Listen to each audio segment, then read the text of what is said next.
হাজার মাসের চেয়ে উত্তম পবিত্র লাইলাতুল কদরের রাত। তাই ইসরায়েলি বাহিনীর শত বাধা উপেক্ষা করে জেরুজালেমের পবিত্র আল আকসায় ঢল নামে মুসল্লিদের। এশা তারাবির পাশাপাশি নফল নামাজ ও ইবাদতের জন্য ফিলিস্তিনিদের কাছে অন্যতম পছন্দের জায়গা আল আকসা।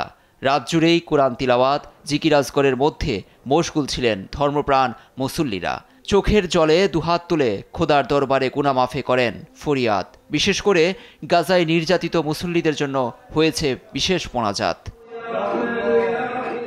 আল আকসায় রাত যত গভীর হয় বাড়ে মুসল্লিদের ভিড়। এ প্রসঙ্গে জেরুজালেম ওয়াকফ এবং আল আকসা মসজিদ বিষয়ক বিভাগ জানায়, চলতি বছর লাইলাতুল কদরে একদিনেই সর্বোচ্চ প্রায় 2 লাখ মানুষ তারাবি নামাজ আদায় করেছেন। এদিকে লাইলাতুল কদরে সৌদি আরবের মসজিদুল হারাম এবং মসজিদ নববীতে নামাজ আদায় করেন 30 লাখের বেশি মুসল্লি। পবিত্র লাইলাতুল কদর বা শবে কদর এমন এক রাত যা হাজার মাসের চেয়েও শ্রেষ্ঠ। এ রাতেই মহান আল্লাহ মানবজাতির পথ নির্দেশক গ্রন্থ পবিত্র কোরআন অবতীর্ণ করেন। লুৎফর কবির, নিউজ ডেস্ক, দেশ টিভি।